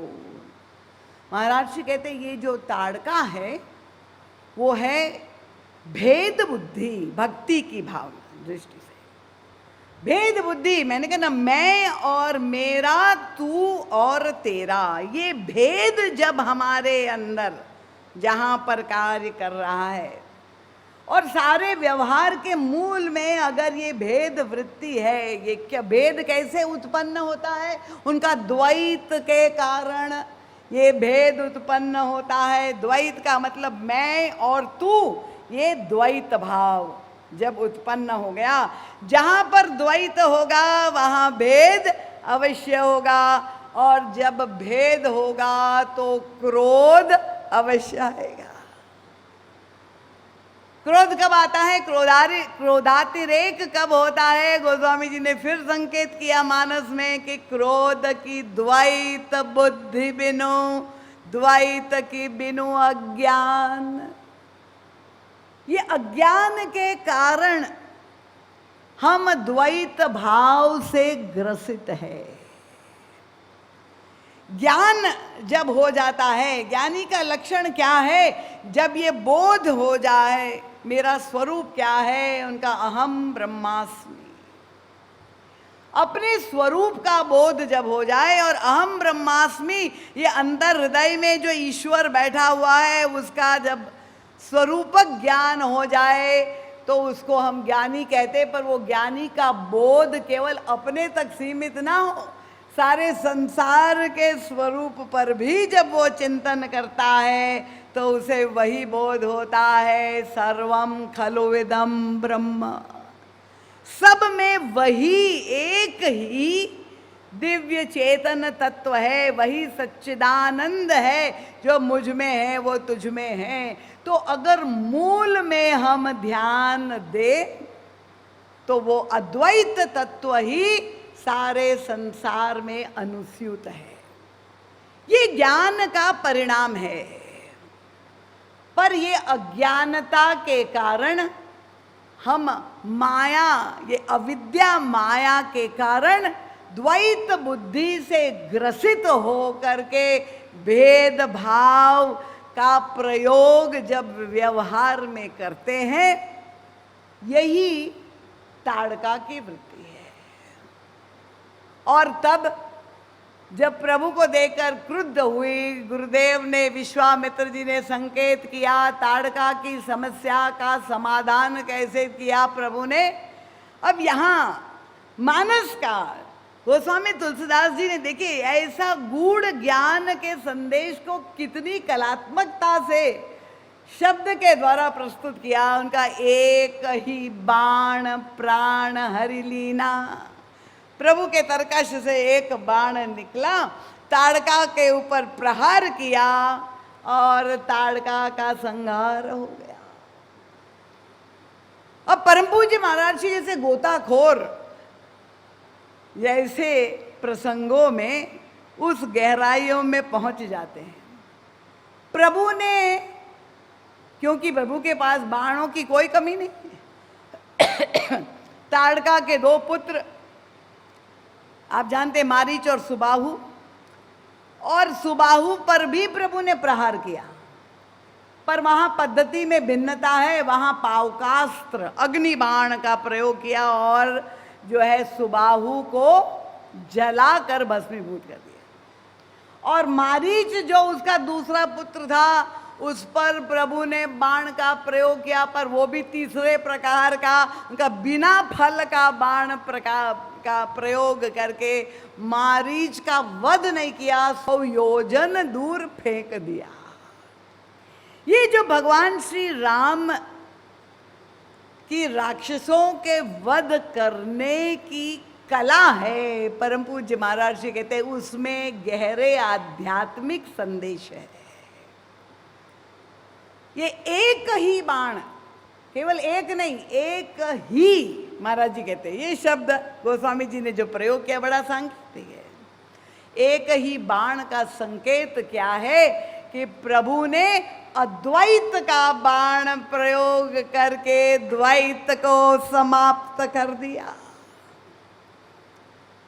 प्रभु ये बताना चाह रहे थे कि ताड़का तुझे क्रोध इसीलिए आ रहा है कि तुम में और मुझ में तुम्हें भेद दिखाई दे रहा, ये द्वैत को मैं समाप्त कर दे रहा हूँ, उसका वध कर दिया और ताड़का को अपने निज पद की प्रभु ने जो है प्राप्ति करा दी, अपने में समा लिया ताड़का को। उनके लो ताड़का तुम व्यर्थ ही क्रोध कर रही थी, तुम और हम दोनों एक है। ये अद्वैत के द्वारा प्रभु ने द्वैत को समाप्त कर दिया। और महाराज जी कहते कर्म की दृष्टि से देखो तो ये ताड़का दुराशा की वृत्ति है। दुराशा का मतलब आप जानते हैं ना, आशा का मतलब तो सब जानते हैं, बताने की आवश्यकता है नहीं कि सबके हृदय में आशा है और आशान्वित रहना भी चाहिए। पर वो आशा जो हमारी होती है एक दूसरे के प्रति, अब ये आशा अगर हम किसी के लिए कुछ करते हैं, अब बदले में ये भी आशा रख दे कि वो भी हमारे साथ वैसा ही व्यवहार करे, और अगर हमारी आशा पर अगला व्यक्ति खरा सिद्ध नहीं होता तो क्या होता है? नैराश्य। व्यक्ति निराश हो जाता है, दुखी हो जाता है कि बताओ मैंने अपने पड़ोसी के लिए इतना किया, इतनी सामग्री दी, आज मुझे जरूरत पड़ेगी, सही समय पर ही वो किसी काम का नहीं निकला, निराश हो गया। तो नैराश्य भी हो तब तक कोई समस्या नहीं। यद्यपि व्यक्ति नैराश्य के भी अतिरेक में चला जाए तो डिप्रेशन में चला जाएगा, तो निराशावादी भी नहीं होना चाहिए। तो नैराश्य भी एक नकारात्मकता है। पर ये जो तीसरी स्थिति है दुराशा, ये दुराशा क्या है? महाराज श्री कहते हैं कि जब हमारी आशा पूर्ण ना हो और एक व्यक्ति स्वभाव से ही निराश होकर बैठ जाए, पर दूसरा व्यक्ति इतना एग्रेसिव है कि उसने कहा अच्छा उसने मेरी आशा की पूर्ति नहीं किया, मैं भी बदला लेके दिखा दूंगा और बराबर उसको भी पाठ सिखाऊंगा। ये प्रतिक्रिया जब उत्पन्न हो, आमर्ष की वृत्ति, बदला लेने की वृत्ति, इसी को दुराशा कहते हैं। स्पष्ट हो गया? नहीं समझ में आया? अभी आप लोग सब मौन धारण किए हुए,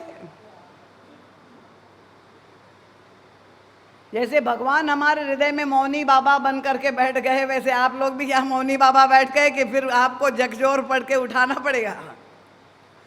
तो ये दुराशा रूपी ताड़का से विश्वामित्र जी अभी तक उस पर विजय प्राप्त कर नहीं पाए थे। और इसका तात्पर्य क्या हुआ? इतना बड़ा महापुरुष, महापुरुषार्थी, पर वह दुराशा जो उनके अंदर थी, ये जो आमर्ष की वृत्ति थी, किसके प्रति थी? सारी प्रतिद्वंदिता प्रारंभ हुई थी वो वशिष्ठ जी से प्रारंभ हुई थी, और वो प्रतिस्पर्धा की होड़ में ब्रह्मर्षि पद तक प्राप्त हो गया, और ब्रह्मा जी ने भी उनको बधाइयाँ दे दी। सारे शिष्य प्रसन्न हो गए, महाराज आप प्रसन्न हो जाइए, अब आप भी ब्रह्मर्षि हो गए, ब्रह्मर्षि पद की प्राप्ति हो गई। और तब विश्वामित्र जी की प्रतिक्रिया क्या थी? उनका क्या बात है, सब लोग तो कह रहे, पर वशिष्ठ ने तो अभी तक मुझे नहीं ब्रह्मर्षि कह करके संबोधित किया। तो ये आमर्ष की वृत्ति जो हृदय में, ये ताड़का जो विद्यमान थी, उसका विजय विश्वामित्र जी अपने विवेक से, पुरुषार्थ से नहीं कर पाए थे, और इसलिए बार बार पराजित हो रहे थे। अनुराग, ईश्वर के चरणों में अनुराग उत्पन्न नहीं हो पा रहा था, क्योंकि विमर्श अंदर भरा हुआ, ईर्ष्या, प्रतिस्पर्धा अभी भरी हुई है, वो भी विश्वामित्र जी, वशिष्ठ जी जैसे महापुरुष। और तब वो प्रसंग आता है, देखिए ताड़का का वध की बात जो हम कह रहे, वो विश्वामित्र जी के जीवन में महाराज जी ने झांक करके देखा। वो घटना आती है कि इतनी अधिक उनके हृदय में हिंसा की वृत्ति वशिष्ठ के प्रति, कि केवल मैं ही एक ब्रह्मर्षि हूँ, ये वशिष्ठ नहीं, कि उनके हृदय में हिंसा करने की वृत्ति, मारने की वृत्ति उदित हो गई। भागवत में आता है। और तब एक दिन वशिष्ठ जी की कुटिया में वे छिप करके घुस गए, जहाँ वशिष्ठ जी और अरुंधति जी दोनों निवास करती थी, वहाँ छिप करके बैठ गए। किस उद्देश्य से? कि रात को जब वे सो जाएंगे तब मैं उनका वध कर दूंगा। जय सिया राम। देखिए, ये ताड़का की वृत्ति अगर हृदय में है तो किस सीमा तक व्यक्ति, इतना बड़ा पुण्यात्मा, धर्मात्मा, तपस्वी, पर अभी ताड़का पर विजय प्राप्त नहीं कर पाया है। मारने की जो वृत्ति, छिप कर बैठे। पर ये हमारे प्रभु का कौतुक तो बड़ा विलक्षण होता है। जब अरुंधति जी भोजन करने के बाद दोनों दंपति बैठे थे, सत्संग कर रहे थे, तो अरुंधति जी ने प्रश्न किया, भगवान बताइए आज वर्तमान में इस समाज में सबसे अधिक प्रतिष्ठा, जितने भी महापुरुष इस धराधाम पर, इस मृत्यु लोक में है, उसमें सबसे अधिक प्रतिष्ठा, सबसे अधिक कीर्ति, सबसे बड़ा यश किसका है, कौन बहुचर्चित व्यक्तित्व विभूति है इस धराधाम पर इस समय? अरुंधति जी ने वशिष्ठ जी से ये प्रश्न पूछा, और तब वशिष्ठ जी के हृदय में तो कोई ताड़का नहीं थी, वे तो उस पर विजय प्राप्त कर लिए थे।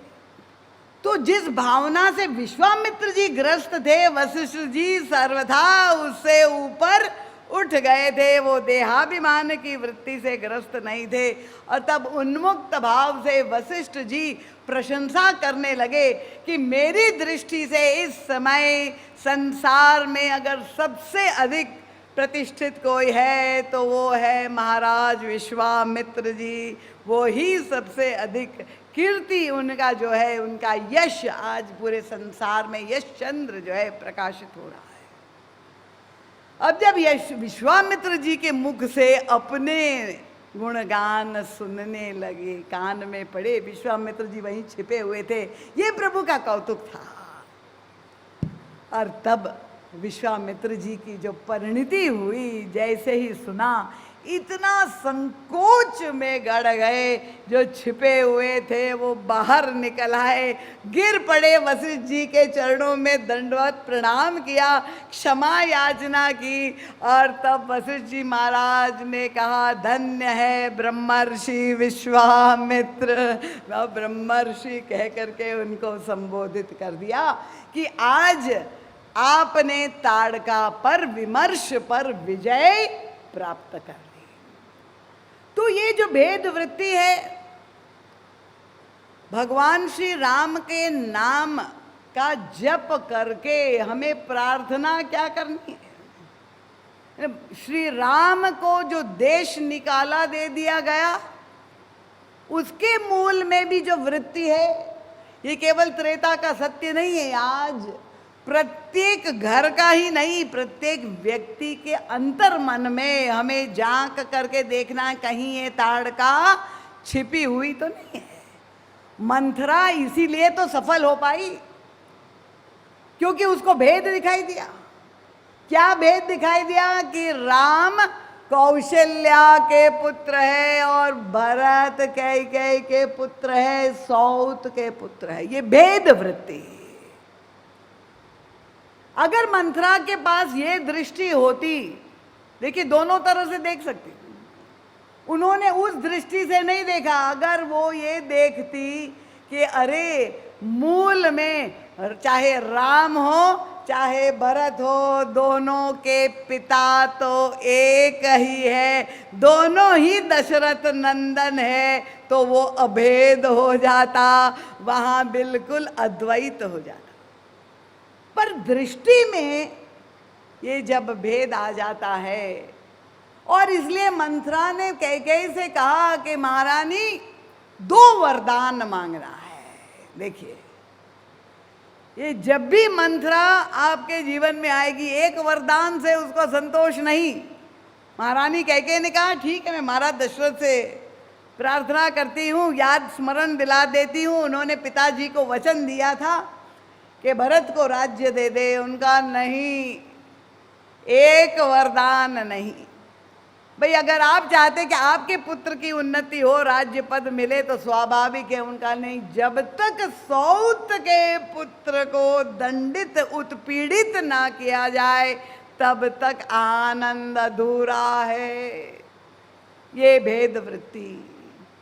और इसलिए प्रभु की ये दूसरी यात्रा भेद वृत्ति को समाप्त करने के लिए इतनी लंबी प्रक्रिया, और अंत तो गत्वा जो शूर्पणखा का भी दृष्टिकोण है, वो भी देहाभिमान से ग्रस्त होकर श्री राम के पास आ करके उनके सौंदर्य से वो प्रभावित हुई, ताड़का नहीं हुई, वो तो क्रोध से भर के आई।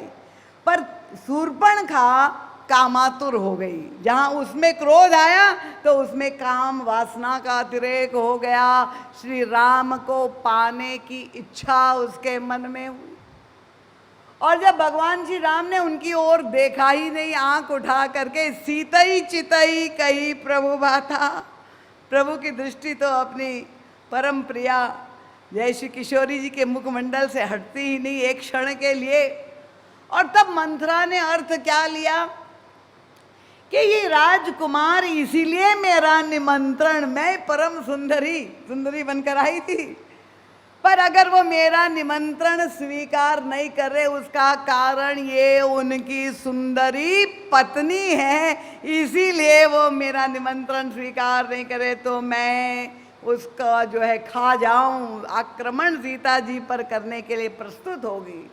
तो वो राम को पाना तो चाहती है, पर सीता जी से अलग हो करके पाना चाहती है। वो वहां भी भेद वृत्ति ही मूल में काम कर रही है। तो ये अविद्या और अज्ञानता के कारण हमारे अंतःकरण में ये जो निशाचर, महाराज जी कहते जहां भी ताड़का जाएगी वो 2 पुत्रों को जन्म अवश्य देगी। वो 2 पुत्र क्या है, मारीच और सुबाहु, किसके प्रतीक है? तो गोस्वामी जी ने संकेत सहित दोष दुख दास दुराशा। उनका एक पुत्र है दुख, सुबाहु दुख का प्रतीक है, जहां ताड़का होगी वहां दुख अवश्य होगा। और दूसरा पुत्र है मारीच, जो दोष का प्रतीक है। तो जब हमारे अंदर अविद्या माया होगी तो निश्चित रूप से हमारा जीवन दोष और दुख से आवेष्टित होगा, ग्रसित होगा, क्योंकि वो 2 पुत्रों को जन्म देगी।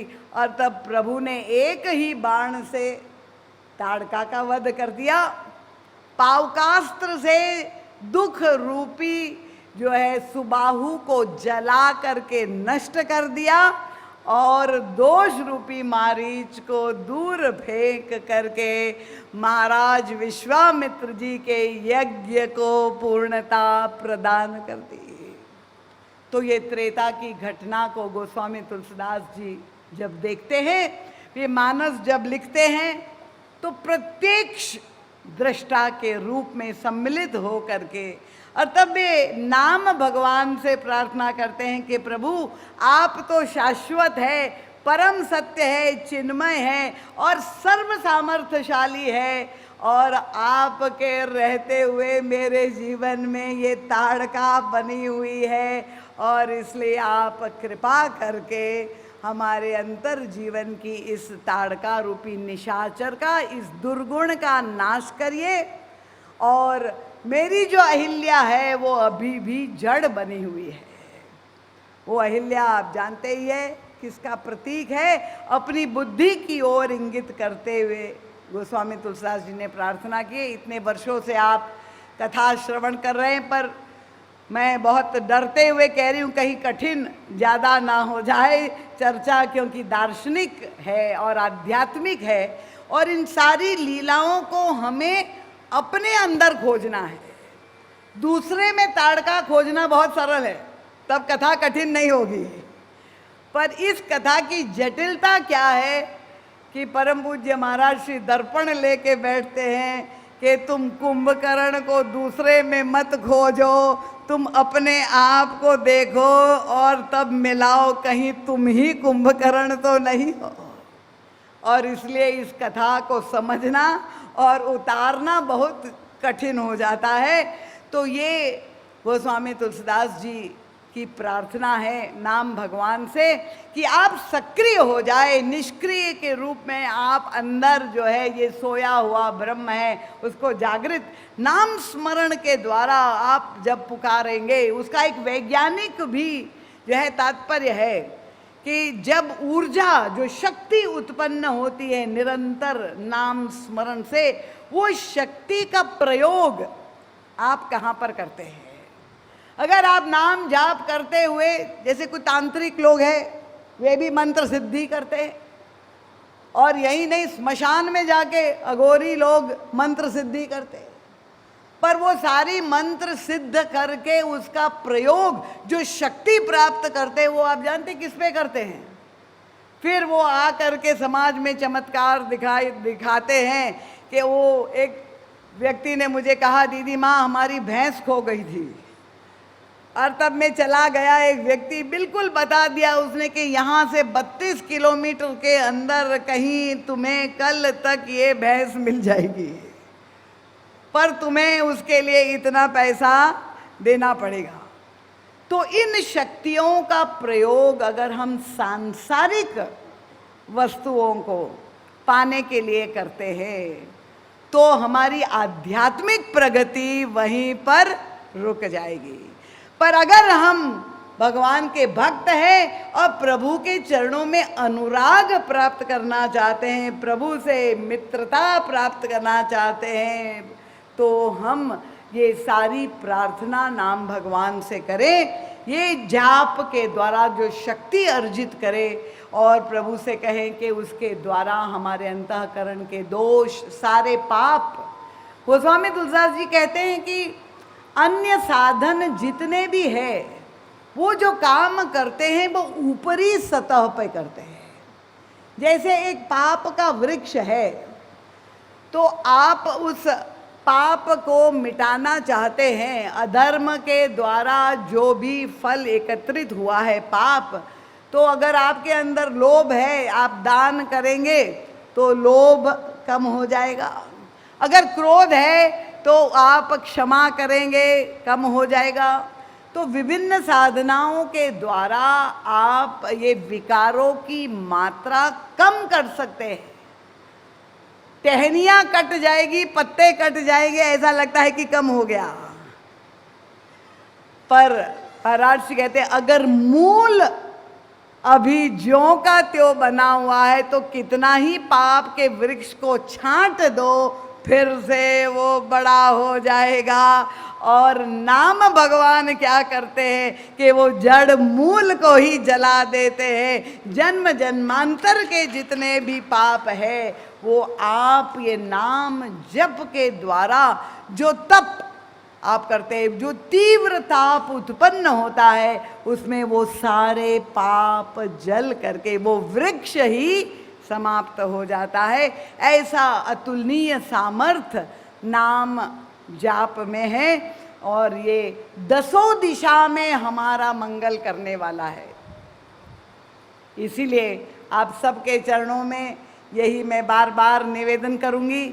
हमारे गुरुदेव तो एक ऐसे नाम जापक थे जो विलक्षण अनुभूतियाँ उनके सानिध्य में मुझे प्राप्त हुई। मैं आपको क्या सुनाऊं उनका संस्मरण। एक बार ट्रेन में हम लोग यात्रा कर रहे थे, फर्स्ट एसी कूपे में परम पूज्य महाराज श्री रात के समय विश्राम कर रहे थे और ऊपर जो है मैं थी और वो ब्रह्म मुहूर्त की ही बेला रही होगी और मुझे इतना दिव्य प्रकाश हुआ और ऐसा राम राम राम सुनाई दिया तो मैं जो निद्रा में थी अचानक जग गई। अब मुझे लगा कि ये क्या ऐसा अलौकिक वातावरण था और मैंने नीचे जब झुक करके देखा तो परम पूज्य महाराज श्री विश्राम कर रहे थे और एक एक रोम खड़ा था परम पूज्य महाराज श्री से और रोम रोम से राम राम निकल रहा था। ऐसा विलक्षण दर्शन। महाराज जी की जो नाम की उपासना थी, महाराज जी ने अपने विभिन्न अनुभव भी लिखे हैं। तो इसलिए आप सब बड़भागी है जिन्हें महाराज जी के रूप में एक पूर्ण समर्थ नाम निष्ठ नाम उपासक सद्गुरु मिला हुआ है। और अगर हम उनके द्वारा नाम प्राप्त करने के बाद भी जप नहीं करते हैं तो इससे बड़ा नाम अपराध और कोई हो ही नहीं सकता है। तब आप ये शिकायत करते ही रह जाए कि हमारी दीनता और दरिद्रता बनी हुई है। तो इसलिए ये नाम भगवान के नाम साधना के लिए आप सबको अग्रसर करने के लिए ये एक संकल्प सामूहिक रूप से लिया जा रहा है कि प्रत्येक व्यक्ति संकल्प करे नित्य प्रति अपनी दिनचर्या में जितना समय निकल सके वर्ष भर के लिए 5 मिनट ही सही 10 मिनट ही सही पर नित्य प्रति नाम जप आपको करना है। और वो नाम जप कोई बड़े मंत्र का नहीं, केवल राम राम राम नाम का जप करके आप अगर 10 मिनट 20 मिनट जितनी माला आप कर सके और वो सारा जाप जो है आप गुरुदेव के चरणों में जब समर्पित कर देंगे तब आपका साधन अपने आप में सिद्ध हो जाएगा। परम पूज्य गुरुदेव की कृपा आप सब पर होगी। मुझे ऐसा लगता है कि 100वें वर्ष में इससे बड़ा सार्थक और कोई साधन नहीं हो सकता है। और इसलिए हम लोगों ने एक फॉर्म बना करके वहाँ बुक स्टॉल पर उपलब्ध है। आप लोग सब निश्चित रूप से आपका मैं आग्रह पूर्वक करूँगी कि ये नहीं कि आप आधा घंटा निकालें, 1 घंटे, 5 मिनट भी, जितना समय आप फ़ोन में गूगल को सर्व करने में, इंटरनेट पर बिता रहे हैं, जितना समय आप सोने में निकाल रहे हैं, जितना समय आप खरीदी करने मार्केटिंग में निकाल रहे हैं, जितना फ़ोन पर बतियाने में निकाल रहे हैं, अगर आप ऐसा कोई व्यक्ति है जो अपने 24 घंटे में से 10 मिनट नहीं निकाल सकता है तो अपना हाथ ऊपर करे। ऐसा कोई व्यक्ति है? 10 मिनट नहीं निकाल सकता है 24 घंटे में? बिल्कुल, आप सत्य सत्य का भाषण करें, सब निकाल सकते हैं।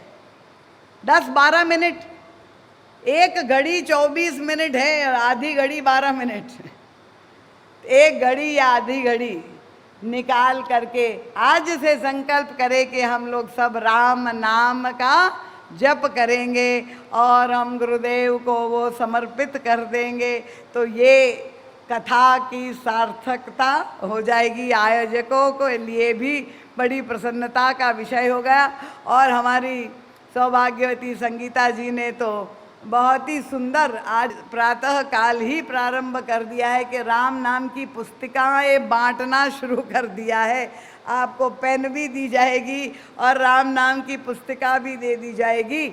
आप सब लोग उसको ले करके राम नाम लिख करके और वो पुस्तिका हमें वापस अयोध्या में दे दीजिए, जहाँ राम नाम का हुंडी है हमारे आश्रम में, तो वो राम नाम जमा हो जाएगा और आपके लिए वो जो खाता हो जाएगा वो असीम हो जाएगा। जब गुरुदेव के चरणों में आपका साधन पहुंच जाएगा, वो सिद्ध हो जाएगा। तो आप वो पुस्तिका भी ले सकते हैं काउंटर से, जो है जो राम नाम लिखने के इच्छुक हो, जो नाम की साधना माला पर करना चाहते हैं, तो कृपया आप लोग सभी जो है इस साधना नाम साधना में संलग्न हो। इन शब्दों के साथ आप सबके चरणों में बार बार नमन प्रणाम करती हूँ। और कल कथा का विश्राम है, समय पर आप लोग पधारने की कृपा करें। महाराज जी का सद साहित्य उपलब्ध है, उस साहित्य के द्वारा पूरा वर्ष अनुप्राणित आपका रहे, तो आप अवश्य साहित्य का भी लाभ लें। रामायण जी की अभी आरती होगी, आरती के द्वारा प्रसाद, और प्रसाद लेकर आप प्रस्थान करें।